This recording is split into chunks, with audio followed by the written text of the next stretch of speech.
Well, a very good morning. I'm Tarun Khurana. I hope I'm audible to everybody. I am from Khurana Khurana IP Attorneys.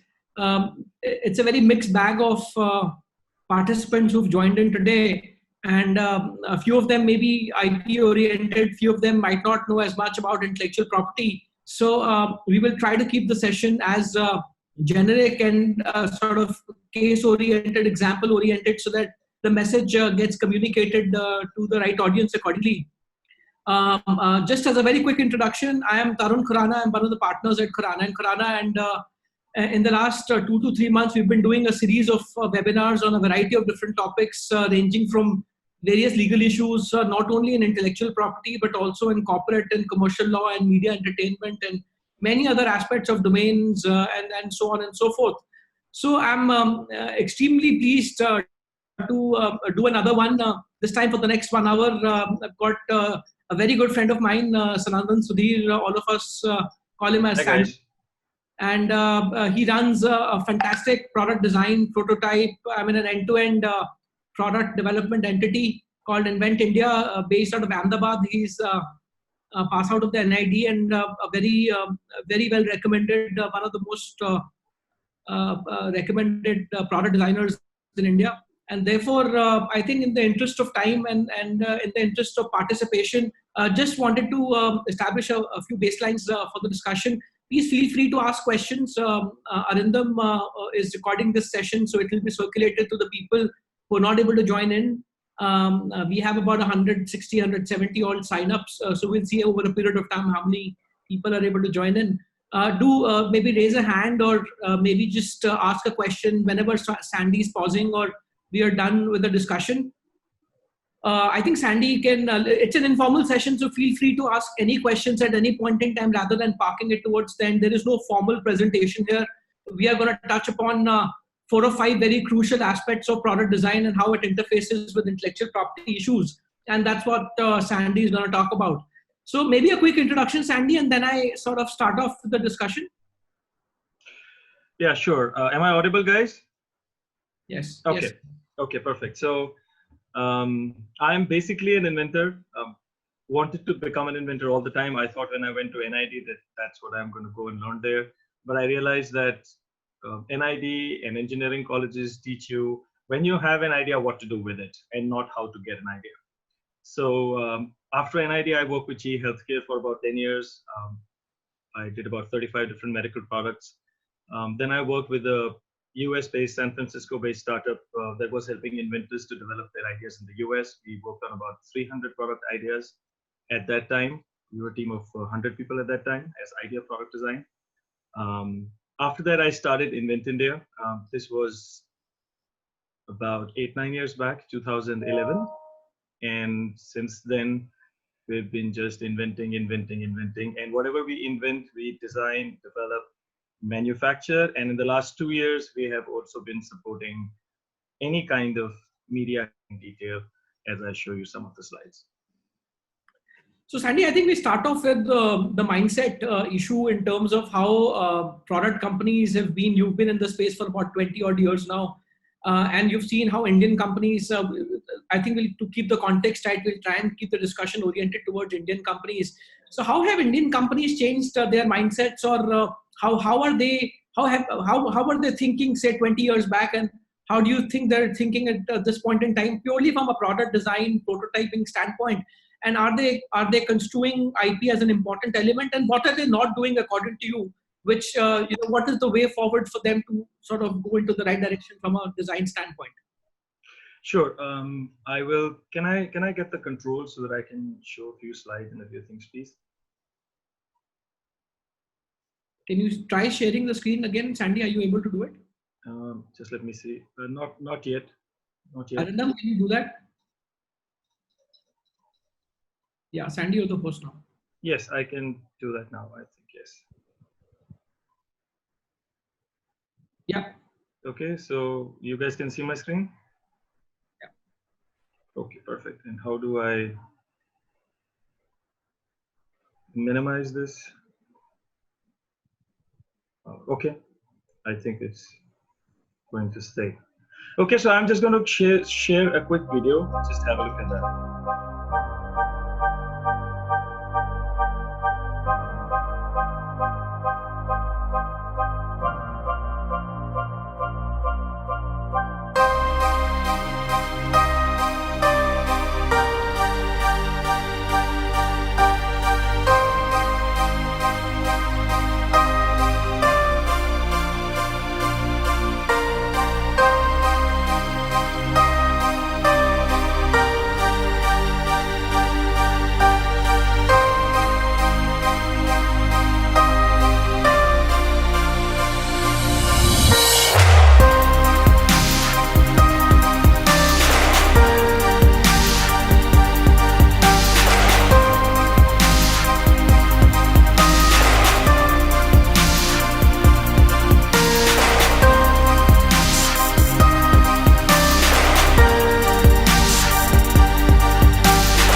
So basically, if you look at the overall design process, should I put it down? No. Okay. So if you look at the overall product development process from scratch to end, it would involve design research. The most critical part today is the innovation and IP strategy right here. Product design, of course, then engineering, and then the downstream part, which is making prototypes, tooling, manufacturing. It's not so linear. You keep jumping between different stages, and it's a cyclical process.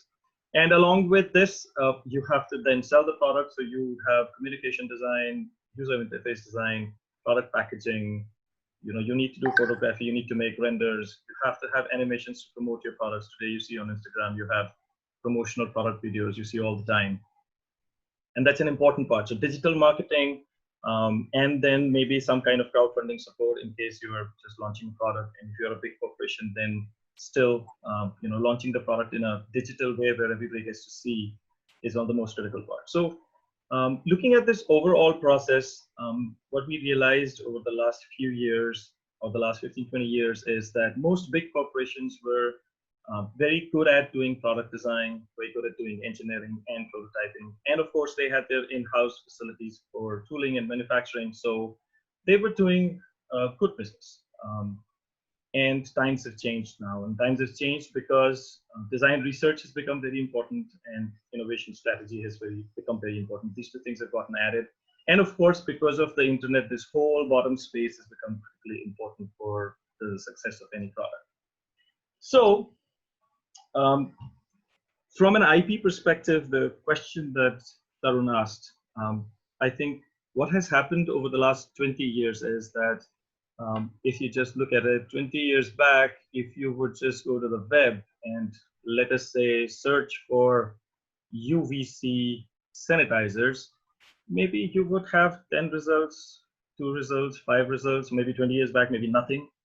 But today, if you type UVC sanitizers, I'm talking about this topic because it's a relevant topic today, and there's a lot of innovation, invention, a lot of people are filing patents in this space.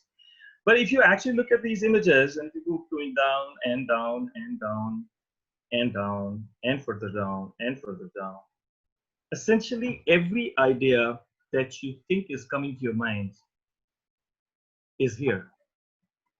It's in the form of a picture, and it has been categorized so nicely as now for specifically IP phones, for hospitals, for rooms, for handheld UV, or mobile phones, commercial applications. And if you click on any of these, you again have a huge list of images. And if you click on any of these, you will reach a lot of pages where people are doing a lot of research.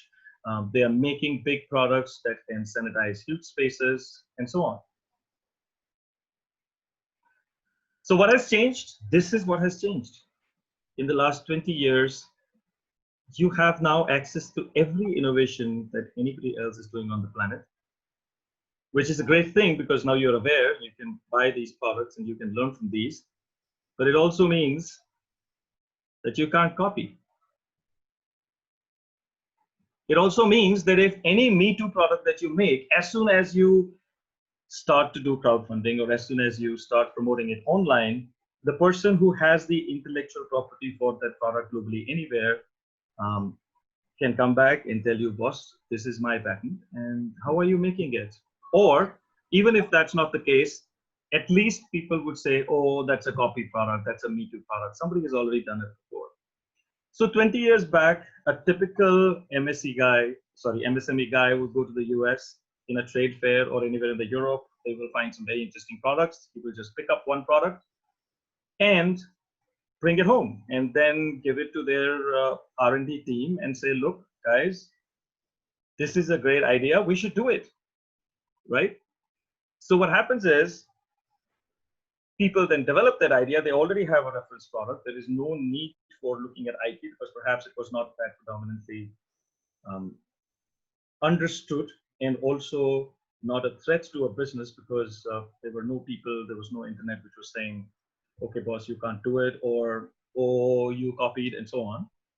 So people would just make that product and in their local geographies manufacture and sell and do a good business. And if you look at our SME, MSME sector, almost 80% products. They're all done this way.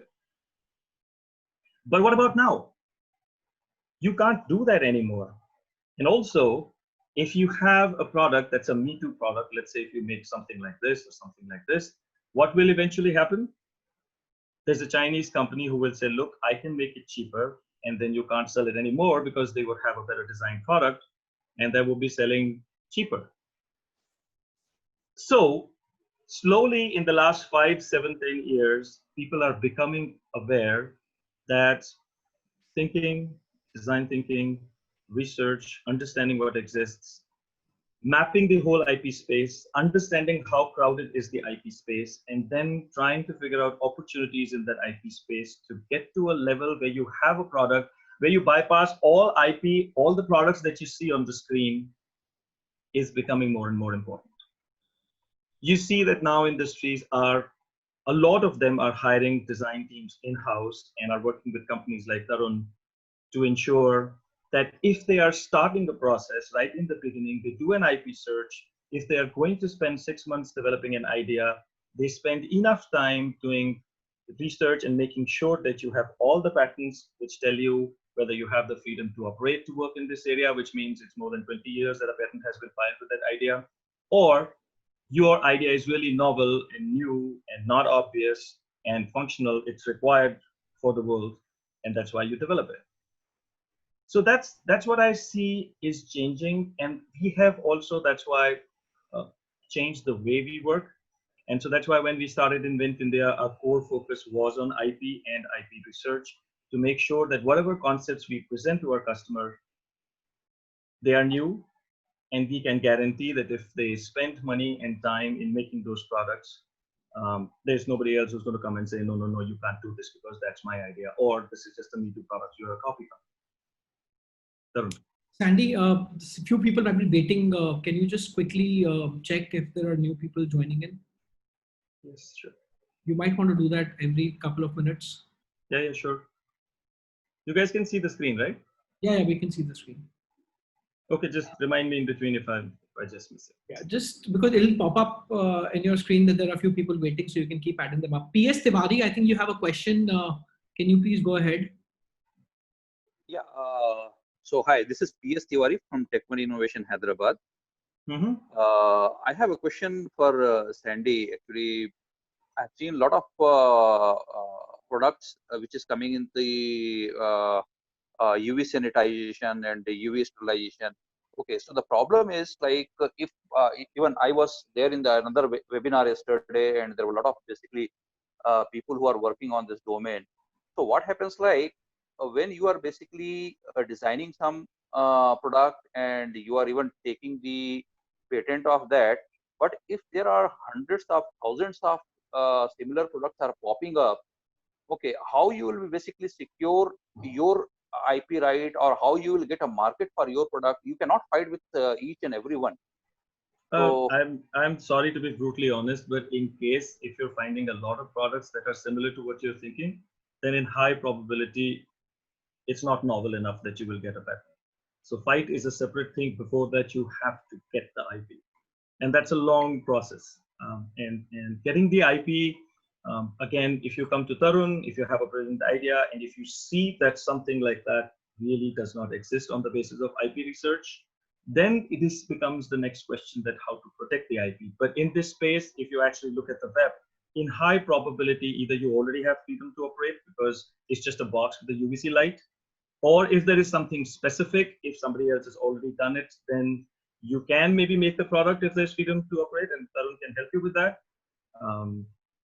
Or somebody is going to come and stop you in case they have filed the patent in it. But just one line, Mr. Tiwari, I think it's also a factor of how actively do you enforce. It is always the fact that you'll have to create a very innovative product and try and monetize it as quickly and as efficiently as you can, so that you can get that leverage that is required for you to enforce it. Now, a very good example is Kent. And now Kent, for example, was fantastic in terms of the way they marketed, the way they brought products into the market, and they captured significant market share to be able to capitalize their own revenues to such an extent that nowadays, even if they spend a massive amount of money on their enforcement, and we are on the defense, so we represent a lot of companies anti against Kent.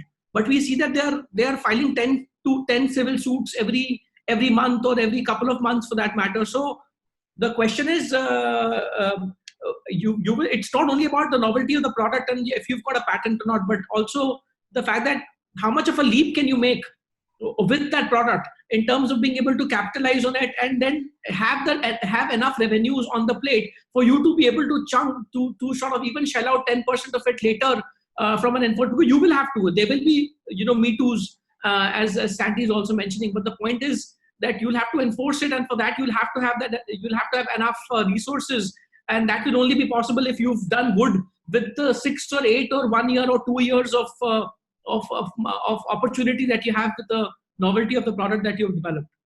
So let's move forward. We'll absolutely answer all questions at the end of the session, and it can go up a little ahead of 1 hour as well. So Sandy, the next question and the next point that we wanted to talk about was more from a best practice standpoint, that what are the latest and the best in the industry practices on product designs? How are companies doing it? How are good companies, irrespective of whether they're small or big? What is the process that they follow? And maybe with some examples, I see some products of Onto Cook or Tracer or any other example that you might want to throw in. And also at the same time, look at if there are anybody new who's joining in. Just keep adding them up so that yes, I just added them. So if you could just answer that part of what is the typical best process in the industry right now. Right. So see, the first thing is that we need to understand that in the innovation space we are behind. We are not behind in terms of our thinking process, but we started late. So the design revolution, or the idea of inventing and filing the patents, it came to India after independence or somewhere around that time. Whereas people have been filing patents for the last 200 years. And so in the US, in the Europe, maybe more than 200 years. Tarun, yes, I think 1850s it was started, right? So the whole point is that the concept of filing a patent and innovation, and then specifically product design, when Charles and Ray Eames were invited by the Indian government and they came and they started NID, it's all last 50, 100 years of story from IP and design perspective. So we are behind in the sense that we started late. So it's not that everybody is aware of the whole thing. So in that context, what I realized personally is that it's very important to understand, are we solving a local problem or are we solving a global problem? If we are solving a global problem, for example, how to remove nail paint from the nails, trust me, in every design school, every person who is putting nail paint on their nails is thinking about it.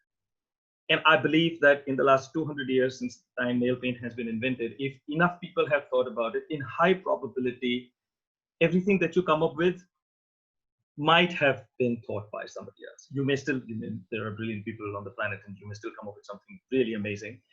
But in high probability, if it's a universal problem, everybody's using it, it's difficult to really innovate in that space. But we have a great opportunity because we are in India. And if you look at the Indian zone, the equatorial belt is high temperature. Our cars become 60 degrees temperature if they're lying outside, which never happens in the US or Europe. If you look at an American car, if it becomes too cold, you will have so many things in the car to keep you warm. But if you look at our cars, if it becomes too hot, we have nothing to take care of that. You just sit in and then you have to just switch the AC on. There's no burst. There's no way to remove the mosquitoes and so on. So there are a lot of local problems that we can address, that we should be addressing. That's one thing that I think, that as far as the process is concerned, when you're thinking about innovation or when you're thinking about next steps for your organization or maybe a startup, you have to think, what's a problem that I can solve that an American or a European or any international guy has not been thinking for the last 200 years. And we are now starting to think because it's our problem and it has originated recently. And I'll give you an example of that. So what we did was, when I used to cook, I used to feel that it's a lot of wastage of time because you're preparing your curry, and then I would put the gas to its max, and then I would feel, why is it not getting cooked? Why am I not getting more power? Why am I not getting more heat? So I shifted to an electric hot plate, an induction plate, and again, the same problem. Then I bought a microwave, and I realized that microwave is also useless as far as making any curries are concerned. So what do? You create a combination product. You create a product where at the base you have induction flame. So you get whatever masala you want to make, you can make it in that. And then when you put the lid on, it becomes a microwave cooking device which allows you to simultaneously cook with flame as well as microwaves.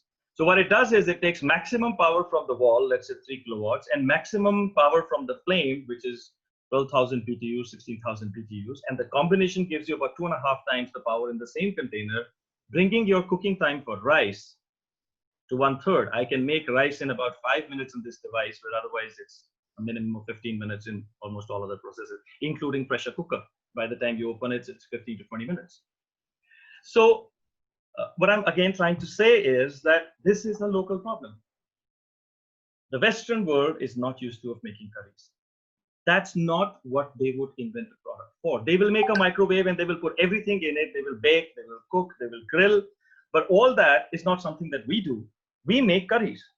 And for curry, a microwave is useless. So we continue with our flame-based process, and how we integrate technology to create an innovative product is something that I would request you to look at from a core innovation perspective. The second thing is, most companies, big companies, when they file a patent, let's say for this particular product, the patent was filed in 2011. And then, 2012, the international patent was filed, PCT application along with the US patent, and then there was a UK patent filed and so on. And then we realized that there are a lot of other new innovations that we're doing within the product. And we need to continue to have a CIP strategy, so that in 2017, we filed a few more patents, and then we are getting more patents granted, and then we are filing more patents and so on, as we keep on improving the product. So first thing is that you have to come up with ideas that are globally, that are not global, that are local, so that whatever you invent is focused on a market that is yours, and people are not really doing too much in that space. Second, then to retain that invention, to answer the last question that was asked, you have to have a CIP strategy, which means you file one patent, you keep improving the product, you keep filing more patents, so that you keep protecting your invention. And in high probability, if you have granted patents in India, in US, in Europe, the key countries, big guys will not jump into that innovation. So a Samsung or an LG is not going to come and copy your product if you already have granted patents. Of course, in the unorganized sector, maybe at a much later stage, you will have some copies. But it's okay. Feel happy that somebody is copying you. That means your product is really worth it. As long as you are making your money and selling your product well, it's absolutely fine. And I'm saying that because it's too much of a cost to just stop a very small manufacturer to stop copying your product. It makes sense to fight it out if it's a big guy, because then whatever you get as revenue out of that whole deal also makes sense to you. It kind of covers up your costs and gives you something extra as damages. And it makes sense because then globally it will be publicized and people would know about it. The second important thing. Sandy, just 1 minute. Just see if there's anybody there waiting for. Yeah, yes. Okay. Just I'm admitting. Okay. Yep. There were 3 people. I admitted that. Okay. So from a process perspective, the second important thing is a good understanding of what are we trying to solve. This slide is the most important slide in this presentation because it's extremely important to understand what are we trying to do and how we do it. So what is the deliverable, what is expected outcome, and the process of doing it. So let's say if the stage is A, where I know what is to be done and I know how to do it, it is simple. How is it simple? It is a Me Too product like this. Oh, I know how to make this box. I know how to put it together in a sheet metal case. And I know how to control the UV light. So a little bit of electrical, a little bit of sourcing the UV lights and putting the box together. Simple. What's the point? The point is that the simple or the simpler it is, the easier it is for anybody else to also think about it. It also means that if it's so simple that what is to be done and how it is to be done is clearly understood by everyone, in high probability, people would have already done it. So from left to right, as you see the scale, and as we change what we know and what we know how to do it, and as we have these question marks coming in these particular columns where we exactly don't know what to do or we don't know how to do it, the complexity of innovation increases. And if you have really no idea, let's say I tell you to make a product that cleans your kitchen sink, and it has to be a robot that goes into the sink and then comes up and automatically cleans all complex surfaces. Now you have to start thinking where you don't know exactly what that product is going to be, and you don't even know how the process is going to be. Or let's say a bathtub in your bathroom. Flat surfaces have been cleaned, but how do you clean a bathtub? A very, very complex surface. And then you have so many different types of bathtubs, and you have vertical walls integrated in the bathtub. So how do you visualize something which is so complex? So what I'm saying is that the more you move towards a situation where you don't know what is to be done, and you definitely don't know how to do it, and you try and solve that problem, the easier it is for you to get a patent. Because if you have done something like that, you have put in thought and analysis to an extent that most other people are not thinking. Otherwise, it would have been a tick mark here and a tick mark here, a simple product like another UVC light. So this is pure design because my technology is understood. How do I bring it together is understood. All the processes are understood. When I moved to state C, where I know that if I talk to a lot of people, I would be able to come up with a new cereal for, let's say, Gujaratis that Kellogg can sell as a breakfast cereal. But I don't know what that's going to be. But I know the process. I have to go and talk to 100,000 people, make some recipes, do different surveys, get it made, then file an IP, then make 3-4 different prototypes, test it again with 10,000 people, and then I will be able to come up with a product that Kellogg's can sell as a new breakfast cereal. So I don't know what that is, but I know the process. But still, there is scope for a lot of innovation here because it's not completely obvious in terms of the process. So in patenting, the obviousness means what to do and how to do it is all known. When anything becomes a question mark, now it becomes a little bit IPable. When both become a question mark, in high probability, you will get an IP for that. And if there are crosses, you're in the new domain. You're inventing something which is first time in the world. It's not an incremental innovation in anything, and you can change the world. And we think that if you look at the microwave cooking device, we think that it can change because I can cook anything in almost 1/3 the time. Why would every housewife not like to save 2/3 of the time every day, which is, let's say, 1.5 hours out of 2.5 hours every day to cook? So to repeat or to summarize, how to do it is a process, which is an engineering process, development process, technology process, manufacturing process, supply chain management, and so on. And what to do is the clarity that is required in terms of who's your target audience, what do they want, what exactly are you going to make, and at what price point. And when these are question marks, most of the big organizations tend to stay away because they all have targets, they all have goals, and those goals in the next 6 months or 1 year may not be achieved if they are playing in a space where these are question marks or crosses. That's why most of the big corporates would innovate incrementally. So now I have a new Splendor that gives you 10 kilometers more in the same petrol 1 liter. That's an incremental innovation because you know what you're doing and you know how to do it. So I guess this gives you all a perspective of how to, first of all, classify where our idea is. So if you're coming up with a new idea, you should use this matrix and place it somewhere. And that somewhere will define how much time it's going to take, because from left to right, the more you go towards the right, the longer the time it takes. A simple product design like a UVC product, if you come to our company, we can finish it in about 2 months. In about 3 months, you can have a functional prototype. In about 5 months, you can have a product. Sometimes even in 3 months, you can have a product which is already tooled if you can finish everything in a month. On the right extreme, if you're in the invention phase, the microwave product, we're working for the last 8 years. We are in the 9th generation prototypes. We have still issues to resolve, and we still anticipate that it's going to take us maybe a year before we are in the market. We're trying to do it as early as possible because of the COVID situation. We are kind of the delay, but we're trying. And we are a funded company for that purpose. But still, there are a lot of technical gaps that we're trying to resolve, and then market-oriented gaps and the price point gaps and so on that we're trying to figure out. The other important thing along with this is the process. So if you look at innovation, this particular circle, it's not a one-time circle. Just imagine it's going to be going on and on and on and on. So you generate some ideas to solve a problem. You take the concepts that you have, you optimize them, you plan how to make it, then you make it, and then you go to the market and you realize, oh shit, I didn't do this, I didn't do that. And then you get into the cycle again, you improve, get into the cycle again, you improve, and next version, the next version, the next version. So in the process, if you read through this, it's problem finding to begin with, it's fact finding as the second point, and problem definition as the third point, and idea finding as the fourth point, and then evaluating and selecting the idea as the fifth point. Typically, an organization will start with one, oh yes, we found the problem, boss, this is what we're going to solve it. Then they will switch to idea finding straight away.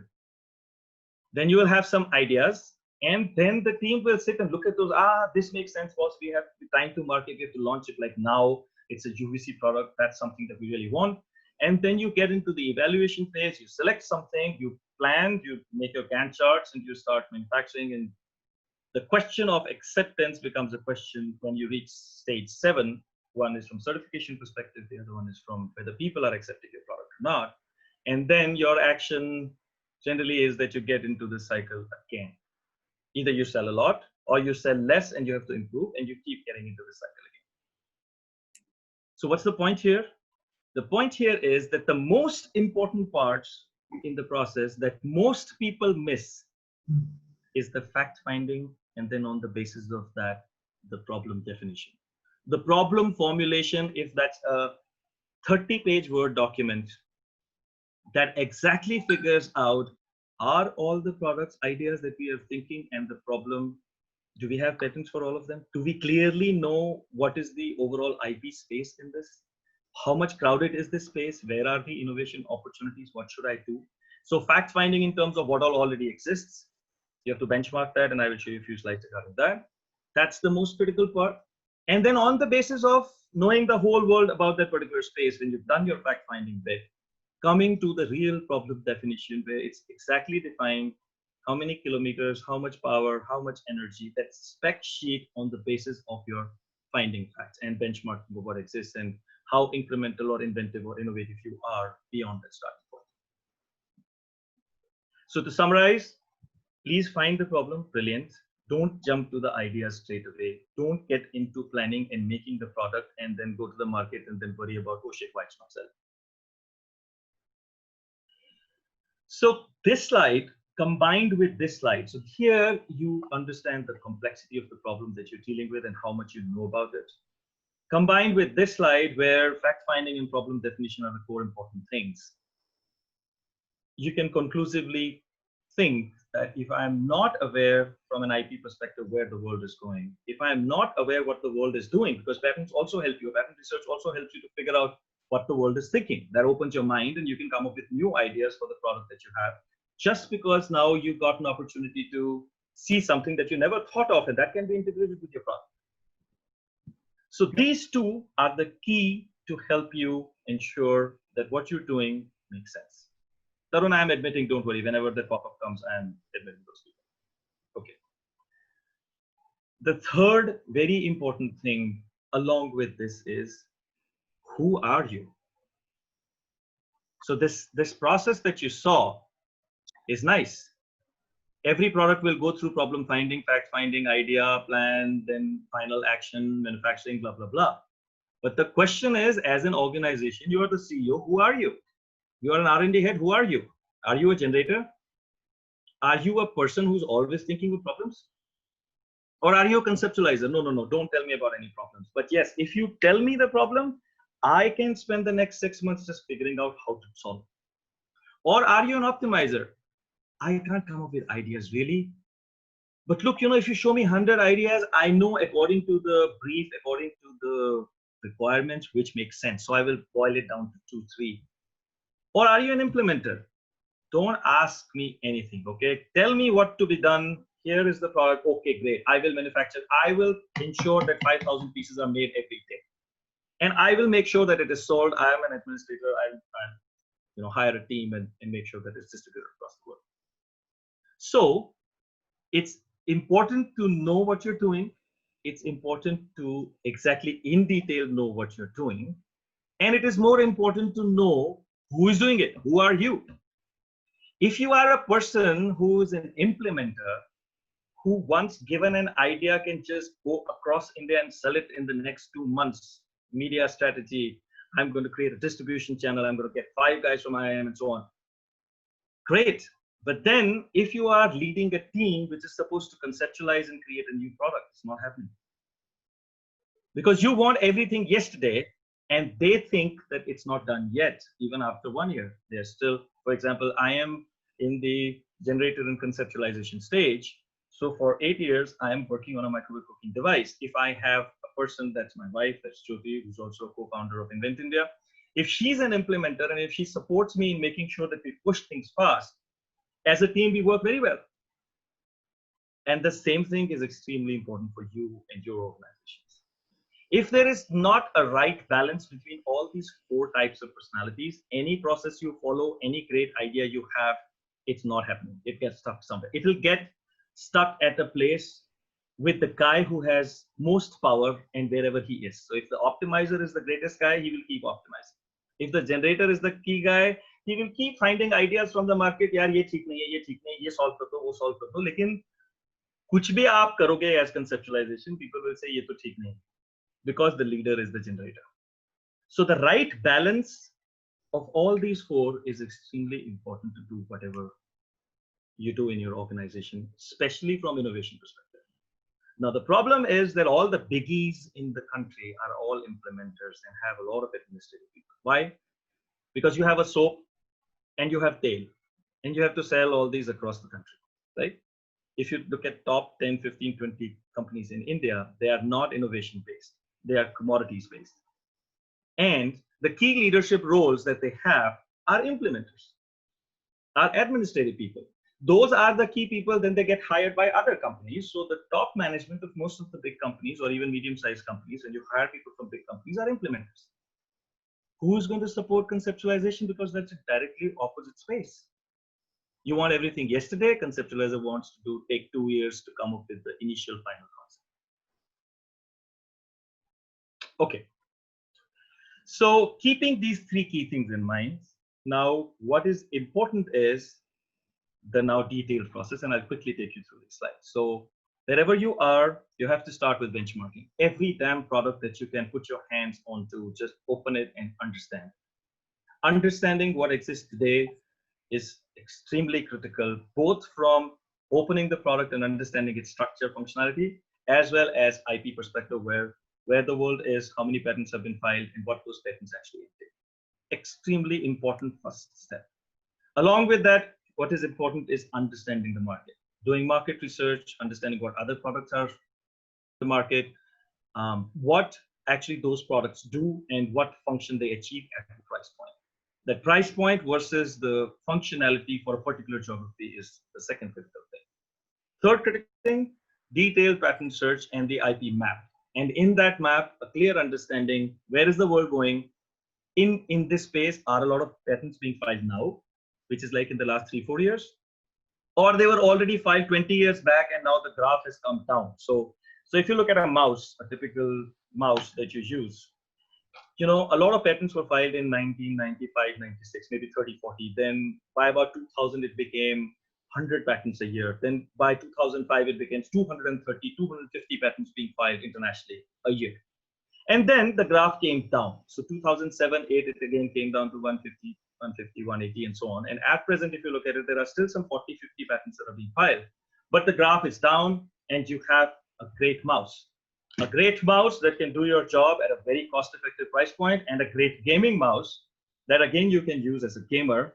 And then you have, for the sultans or burunis, the mouse which are made in gold and studded with diamonds. But then these are 3 different categories which are already set. I have a fashion-oriented mouse, I have a very functional mouse, and I have a special utility mouse. And all this has happened after innovating through maybe 200 different types of mouse. If you remember, there was a keyboard and there was this ball in the center. Then there were mouse with a big ball at the bottom, a big ball on the right side. Then big devices with had integrated mice and so on. Eventually, we finalized on these. So now if you are creating this whole IP cloud, it just means that almost all the thoughts that generally would come to somebody's mind in terms of integrating it to a laptop or a keyboard or integrating a lot of keys into the thing or left hand, right hand has already been thought. So the IP space will clearly tell you, look, boss, there are so many patents and there's so much experimentation already that has happened that you only have scope for value engineering. Take the product, make the technology cheaper, find the cheapest sensor, launch the product at 50 rupees, you have a business. But if you're looking at creating an innovation, it's possible, but extremely difficult. So doing IP research for us is extremely important to understand that are we in the uptrend? Are we just filing a lot of new patents? Like, for example, the UVC space, I'm sure even ventilators, Tarun can tell you how many patents are being filed, but there are a lot of patents that are being filed in this space. And what that means is that that's the space which is a gray area at present. You don't know where the future lies because no products are stabilized. There are a lot of people who are trying different things. So if you have some innovative ideas and if you make them products, and if you file patents and if they're different enough and get the patent, you may become the next UVC guy on the planet. Right? So again, understanding existing products, if any, in detail, understanding the overall market scenario, cost to feature, and understanding the whole IP landscape, how crowded the space is, are extremely important, along with what new technologies are coming in this space.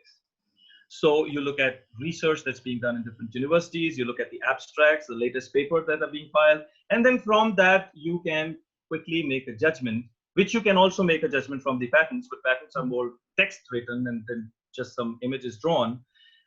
That an overlap of that with the actual technology study that gives you a good idea about what all is happening or whatever people are trying can give you ample food for thought to come up with new and innovative ideas. And again, remember, if you're looking at global problems, every country has people sitting and thinking about your global problem. If you're looking at local problems, perhaps not many people. So maybe you have a better scope to come up with really some innovation that can, build a big business for you. Okay, so once you have done all these research, now the question is, what's the next step? The next step is conceptualization. But making concepts that don't work also is not a good idea, right? So then what do? You try and source components, you try and create the new things, and you make quick proof of concept models. They may be 1:1 scale, they may be 5:1 scale, they may be 1:5 scale, but pick up your Arduino, pick up your IoT, whatever gadgets are available. Today, a 7th standard kit can help you with that if your children are that old. And just somehow put some sensors together and make something work, okay? So you have an idea, and the validation of that idea is far more important than a lot of thought that goes into filing the patent or detailing it out or taking it forward. Because if eventually it does not make sense from a functionality perspective, then you just need to stop and think of a new set of ideas. And again, go through the slides that I've shown before and think through the newer idea again. So once you have the proof of concept, then you have to look at industrial design, you have to look at engineering, and then you make the final proof of concept prototypes, where you have the correct PCBs, you have the correct industrial design look and feel outside, you have the final displays, you have the sources for all these things, you know the cost of everything, and you have a bill of material where you have a clear definition of what all is going to cost how much when I put it together as 1 or 2 prototypes or 5 prototypes, and then a parallel bill of material, which how much it's going to cost you if it is 500 pieces, 50,000 pieces, 1 million pieces, depending on the market. So I just brought this slide up so that I can show the differentiation. This is like a proof of concept, and this is more like a product that is functional internally and externally. But actually what you're doing is in between, you are also understanding trends. So what you are trying to see is what is at present selling well in the market. So what are the new products that got new awards? How do they look? How do they feel? What are the textures? What are the materials? Oh, nice rubbery finish that has come in. Oh, that very high glossy product, man. Wow. So the same product can be not so glossy, and people may not like it because everything is glossy that they're buying in that space. Or the same product can have a lot of plasticky texture, which people may hate because, in US, everybody wants a glass jar. They don't want a plastic jar on a mixer grinder. So you make plastic jars, even if they're cheaper, people won't buy it. So an understanding of trends in terms of what materials, what form factors people would like to buy is an extremely important thing. Now, from a design perspective, we have secured the innovation. We have figured out what we are doing. We have a quick POC. We know that how it's going to work. So the next step is making sure that formally what you're doing makes sense, is acceptable by the audience. And how do you do it? You make concept sketches like these. So for example, this particular concept sketch is for a back array, which can, facilitate the healing of the whole back. There's a lot of light therapy and laser therapy and whatnot. There's a lot of proprietary stuff that goes inside.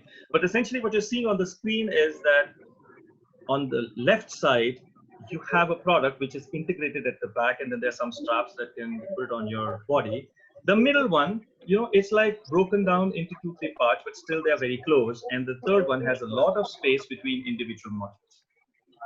Now, what this means is that, again, from an industrial design perspective, you are breaking up the product into different form factors and different functional elements, because if you look at the extreme right one, it would be very convenient for you if you're wearing, because then you can bend, because there's a flexible gray material inside, so the modules can heal you, and the rest of the gray portion can allow you to. Tammy, there's a lot of noise. Can you mute Puneet and Tanmay, please?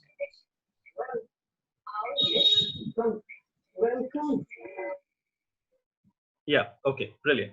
So what I'm saying is that if you look at this slide, it gives you a variety of concepts in terms of extremely tight plastics attached to each other, but very rigid for the body. So ergonomically, I have no gaps, which means I can heal the whole back. I will not miss anything. But if I will try and move like this, it's going to restrict me. On the extreme right, I have something that will allow me to move as much, but then I have big patches of portions that are missing my back. So here, now the step is to understand ergonomics and human factors. It's extremely important to understand whether my body is going to take it properly or not. Am I doing enough from a technology perspective to heal my body? And am I constrained or comfortable enough from my physical body parameters perspective? And then, of course, the size and scale, because all of us are big and small and so on. So there's a lot of research that goes into doing this, because you have to make these physical mock-ups, and then you have to try them on people purely from ergonomics perspective, and technology is being developed separately. And at some point of time, you then reach a level where, let's say, if there's a small fingerprint device, then you, after the concept stage, make literal physical mock-ups. And now these mock-ups that you're seeing here, they are out of maybe about 50 different mock-ups that are made, the ones that are lying at the back.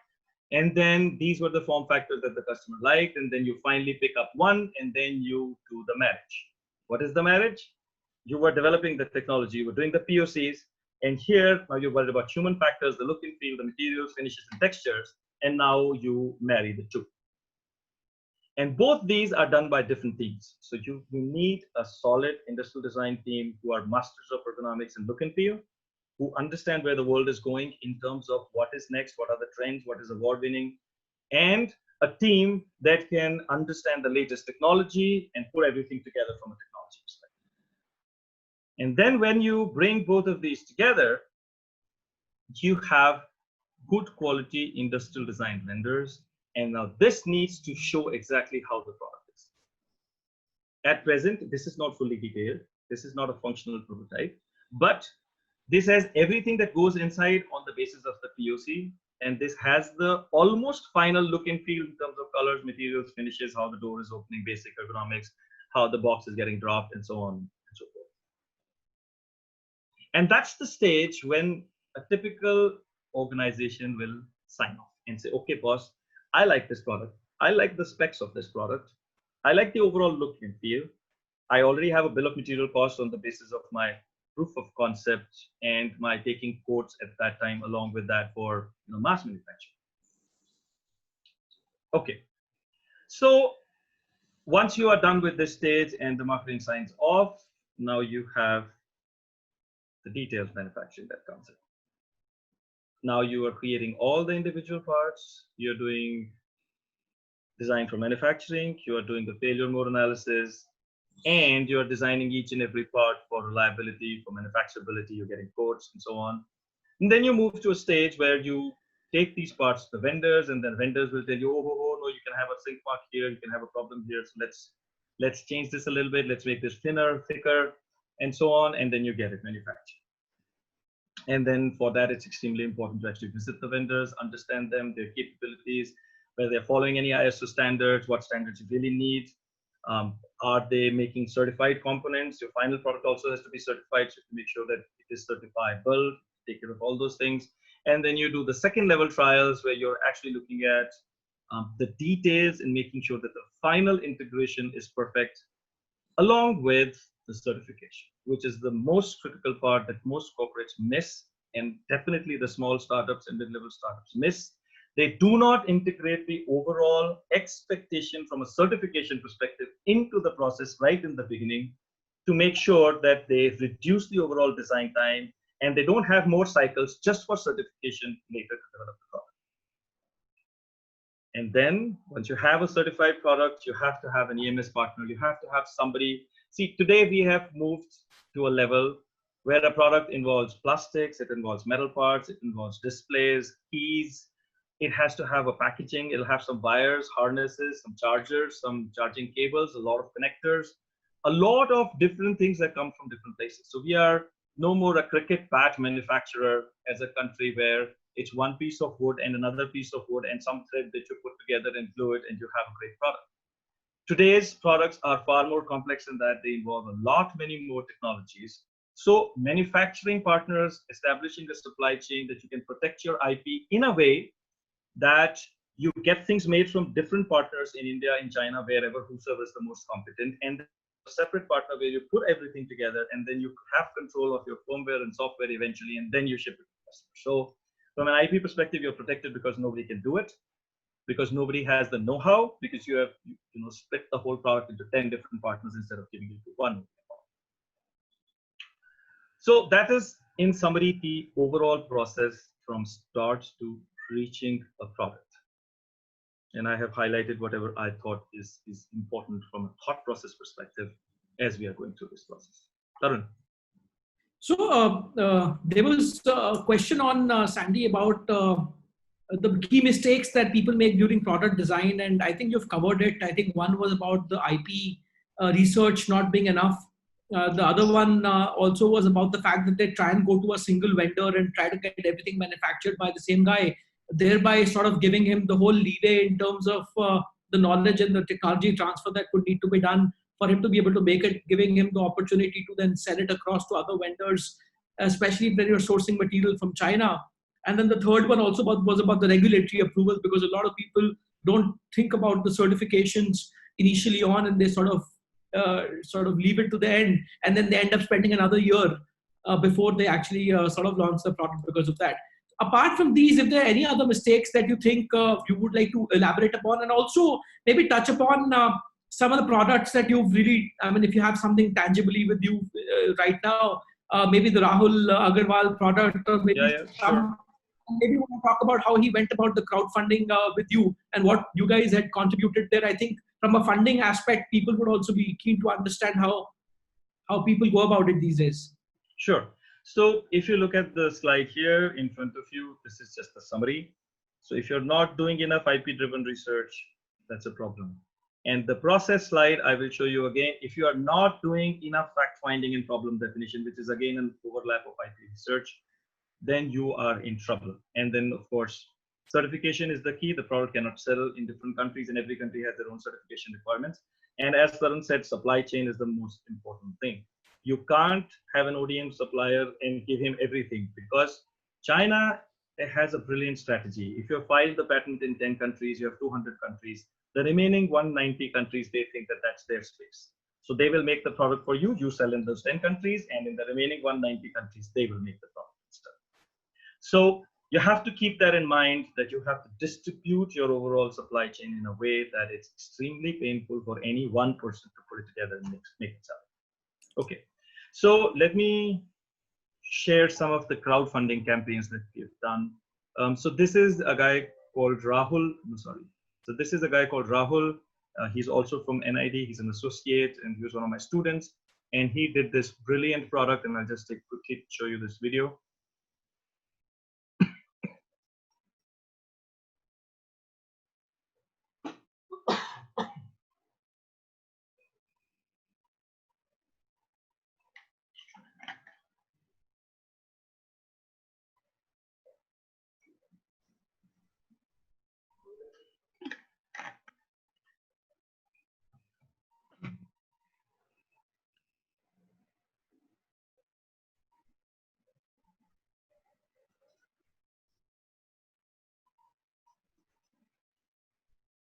Simple product, very simple idea, flattening a spoon.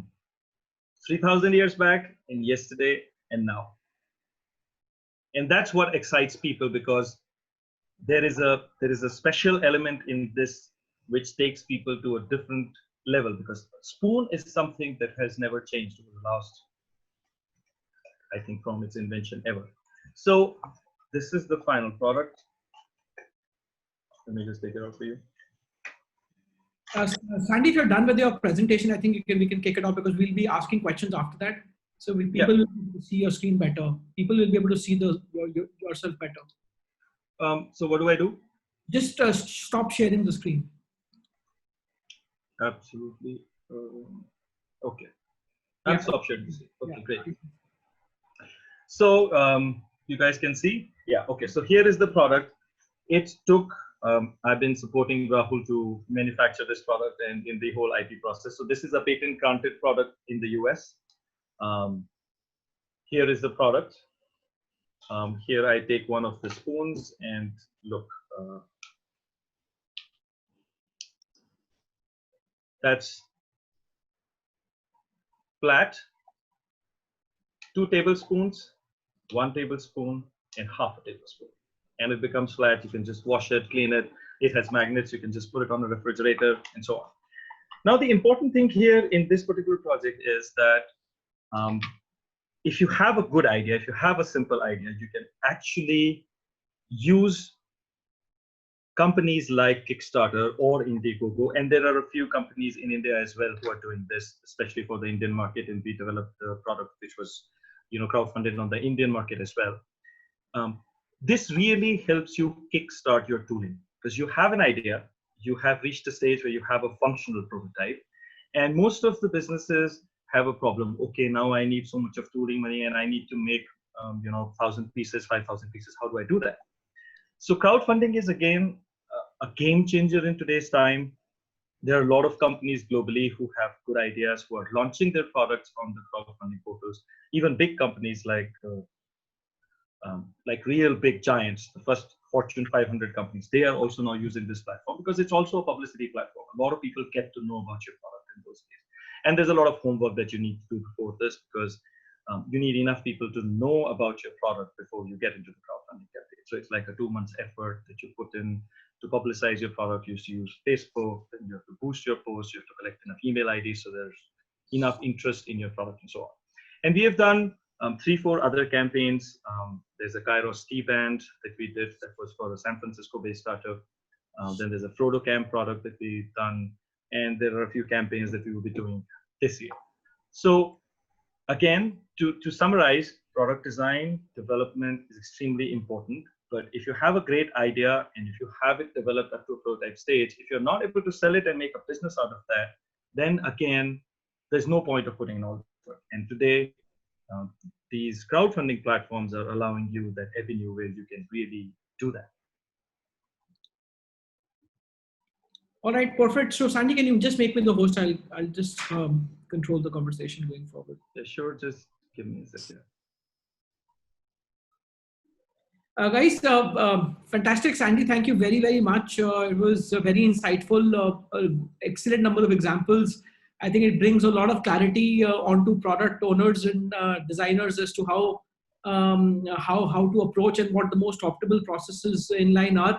We are open for questions. There are a few questions that are on the chat. I think let's ask verbal questions first, and then perhaps I will come to the questions that are posted in the chat box. Anybody has any question, please feel free. Yes, Tarun, you're the host now. Any questions at all? Sir, this is Shreya. I'm a design student. I have this question. Am I audible? Yeah, Shreya. Yeah. So I have this question. You said that some products are original, but other small manufacturers do it, and it's not worth fighting with them, like to not manufacture it. So, but there are people who prefer cheaper products of the better idea, right? So don't you think we lose market in that case? So if you are looking, see, it depends upon the market. If you're looking at United States, if you make something in $1, you can sell it at $2 to the distributor, and finally it will be sold as a product to the customer at $4. So if you look at a typical, let's say this size tape, okay, a good 3M tape will cost you about $4 to $5 in the US. Okay, the manufacturing cost of the tape is approximately $1 or less. If you look at India, the same product, if the manufacturing cost is, let's say, less than $1, maybe 50 rupees is the real manufacturing cost, let's say for a 110-yard very good quality tape, how much do you think you can sell it for? Maybe 80 rupees, maybe 100 rupees, and so on. So there is a maybe 1:2 factor in a product category, which is a commodity. And if you look at an iPhone, its bill of material cost can be anywhere between $185 to maybe $250, and can sell at $600 to $1,000, $1,200, $1,400 price point. So to answer your question, there are two things. One, what category product it is. Is it a commodity or is it a highly innovative product? Second is, how much time and money has been spent in that innovation? So patenting costs are high. Maintaining a patent in 30 different countries is also high. Eventually, if you file in 50 countries, you may end up spending anywhere between 30 and 50 lakhs, and maintenance costs can be another 4, 5, 10 lakhs every year as you move forward. If you really have quite a few patents for a product. So those costs also have to come from somewhere. So a cheaper product, when it's a copy by a person, he is not incurring those IP costs. He has not incurred the core R&D costs also. That's why when he's copying, he's just making it cheaper. So the strategy should be that you should minimize your margin or optimize your margin in a way that a guy who wants to copy your product has no incentive. So if the cost of manufacture for a guy is 20 rupees and I am selling the product at 100 rupees, he has an opportunity to manufacture a fake and sell it at 40, 50 because it's half the price and the customer wants a cheaper product. But if the cost is 20 rupees and you, as the innovator, the creator of the product, you yourself are selling it at 40 rupees, then it's very difficult for anybody else to come in because they won't be able to reduce your margin and sell the product. Because if I have a choice between A and B, and A is the original product, costs 40 rupees, and B is a copy product, costs 32 rupees or 35 rupees, I choose to buy the original product. But if it is 140 or 135, I may buy the 35 rupee product. So as a strategy, focus on making the product which is optimally costed for people to avoid copies. So there's another question, a comment by Jaya Krishnan, that crowdfunding in India is permitted only for charitable activities. Is that correct? No, that's not correct. Can you share some platforms where yes, just go to Fuel a Dream, and on Fuel a Dream you can have your product that can be funded. There are specifically charitable platforms in the US also, and charitable platforms have worked well in India because we are an NGO type of an initiative, and a lot of companies in India, go globally to get funds for those NGOs. So those platforms have picked up well because hardcore innovation we are gearing up to do. We don't have too many campaigns here in India where there are new products that are specifically for the Asian market. So that's why those platforms are less known or they've not done very well. But if you want to do it, it's not a problem. You can always do it. Go to Fuel a Dream, talk to the owner, check it out, and you can do it. There's another question about, we've been talking about it for a while also, that maybe not everybody has the capacity and perhaps even the resources required to manufacture it and sell it himself. And therefore, a lot of them adopt the licensing route. And we have talked about it numerous times because we guys focus on licensing quite a bit as well. Sandy, but any examples where you've seen licensing happening in amongst any of your clients where licensing has been the route of commercialization or monetization? Right. So we at present have two offers for licensing. And so for the tape clip that I showed you, I didn't show you. And so this is the tape clip. It's a very simple product. It's a clip that you can just put on your tape. This is a patent granted product in US, Europe, and filed in a lot of other countries. It's just a simple paper clip. It's a plastic paper clip. That's how it is. It just slides from one side, sits on the tape, holds it tight, and takes care of the thickness and then you just bring your tape in here, and you can slide and cut. Now the question is, we are manufacturing it, and they've given it to a few distributors in the US to take it to Walmart of the world and so on. The point is, you have to see what are you looking for from the product. So if you're looking at a licensing deal, let's say if a product like this, again, is going to be sold for $4, the distributor price is going to be $2, and out of that $2, you're going to get 5%. Maybe 3%, 5%. If you're a great negotiator and if your product is out of the world, you may get 8%, right? So 8% of $2 or 5% of $2 is like 10 cents, right? If you are making the product and selling it, then there is a high probability that this 10 cents may become 30 cents, this may become 50 cents, because you have total control on manufacturing and distribution and so on. So of course it is the harder route, because then you have to go and connect with distributors and try out to sell your product yourself, and then you have to take charge of manufacturing and distribution and ensuring that the quality is perfect and it's certified and the factories are checked. So because Walmart will go to China and they'll use their third-party companies to check your factory that's going to manufacture. You can't use child labor. You have to have minimal sanitation standards. You have to be following some certification requirements like some ISO standards and so on. So it's a choice. There are a lot of people who are designers who make products and who license them, because they don't want to get into that pain of really going to China or India and hitting their head with manufacturers to actually manufacture the product, worry about everything in terms of certification and also then quality. And their core specialization or core strength is innovate, innovate, innovate. So they think of new ideas every day. So for a person like that who's making 100 ideas in a year, it's better that you develop the product to a certain extent and try and license it. And there are, in US and Europe, there are enough organizations who have the standard practice. They scout for ideas. So you can write to Warren Tuttle. He's, I think, United Inventors Association in the US. He's the head of that. And there are a few other people whom I can introduce you to. These are people who manage inventions with inventors, and they can help you license your product because they're connected to big industry like Lifetime Brands, and then they will show your product to Lifetime Brands key management team, and then if they like that product, then he will have a certain cut, and eventually you can get your 3%, 5% for whatever sales are made.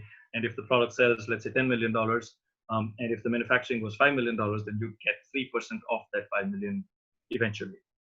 And you don't have to worry about anything other than just signing up your patent and giving it to those people or licensing it to them for a certain period of time.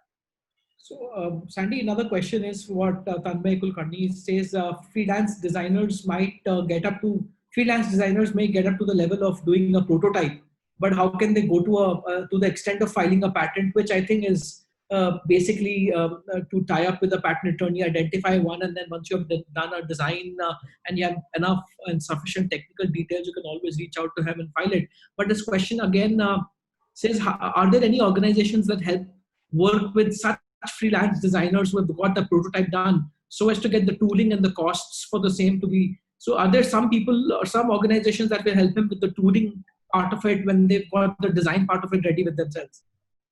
Right. So that is what we do for many of our customers, but the route is the Kickstarter campaign or some kind of crowdfunding or some kind of government aid. So we are connected to NID very well. We have done a few projects where we got a grant of 4, 5 lakhs, 10 lakhs from the MSME schemes for people to enable them to basically reach that particular level.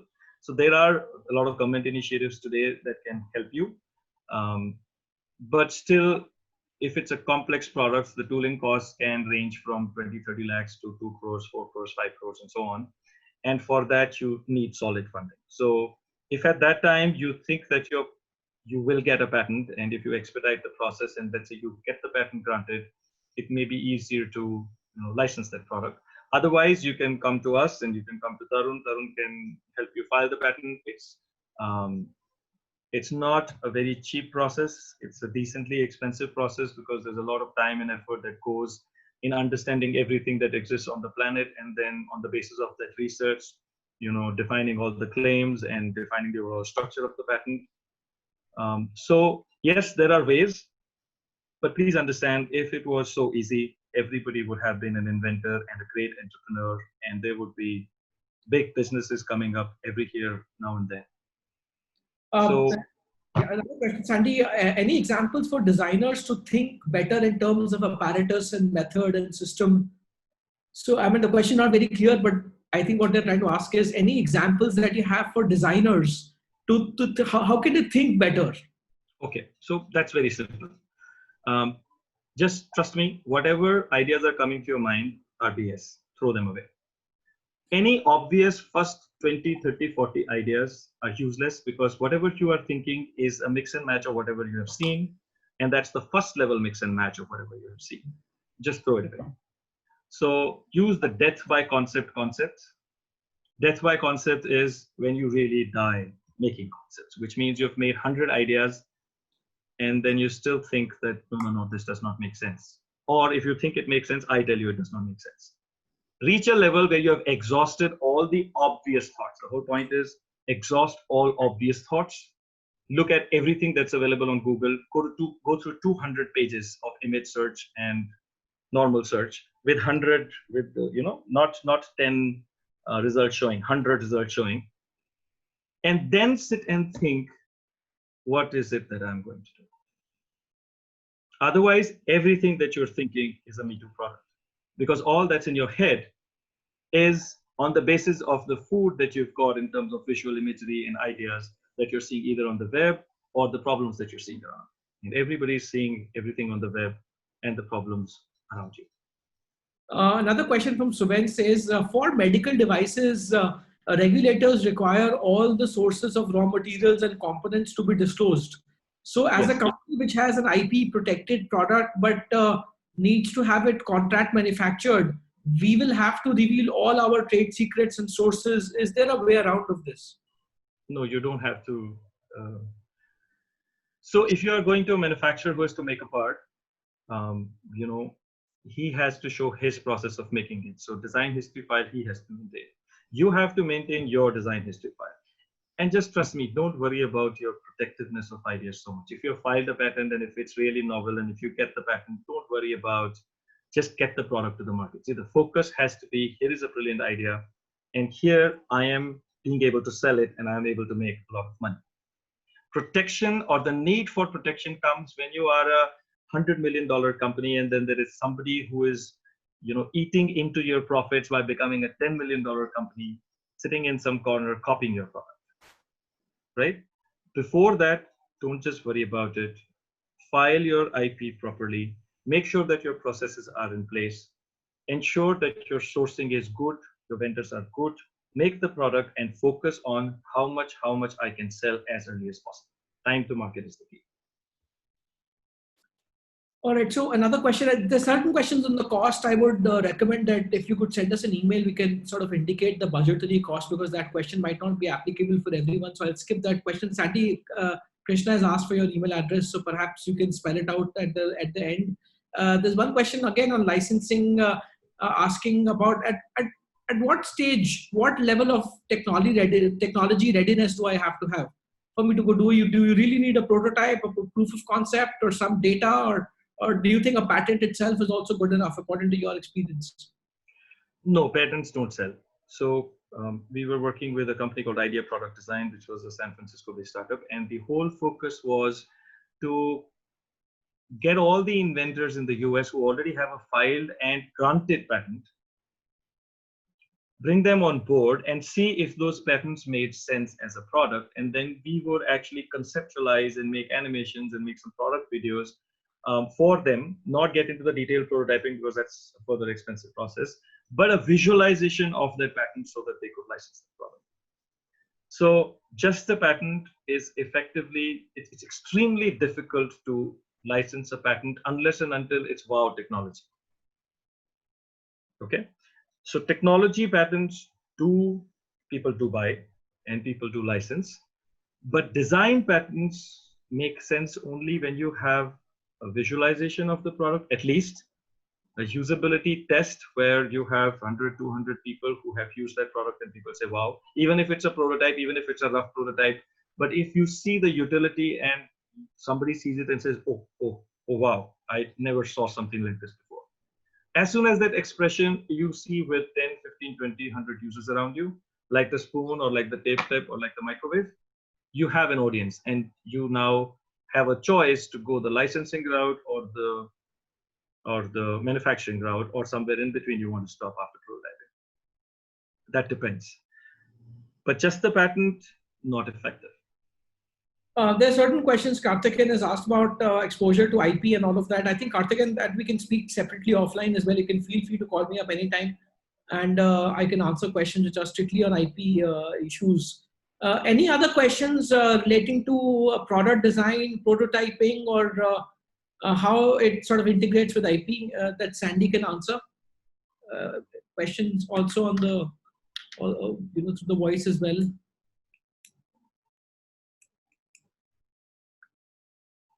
Sandy, your email address, I think we can wrap this up. It was a fantastic session. Thank you so very much. I think it was very, very well conducted. Thank you very much, Sandy. Very well done. And anybody has any questions, please feel free to write to Sandy directly or write to Bhumika, and she'll connect you with Sandy and his team. And that's about it. Fantastic. Sandy? Yes, so my company's name is InventIndia. So you can look at sandy@inventindia.com. That's my email ID. And our portfolio link is portfolio.inventindia.com. You can have a look at both the web pages and you can understand a little bit more about the process and what we do. And Tarun, so Tarun, thank you very much for this opportunity. I am a typical designer, a little bit shy, so I'm not a guy who would myself come out and do something like this. So thanks for taking the initiative and helping me out to explain this. So that's the first one, and we look forward to doing many more of these, and maybe with twisted agendas which are more focused off. Fantastic, Sandy. Thanks very much. Thank you everybody for joining in. It was a pleasure, and look forward to seeing you next week or maybe the week thereafter. Thank you again. Thanks, guys. Thank you very much. Have a good day. Bye-bye.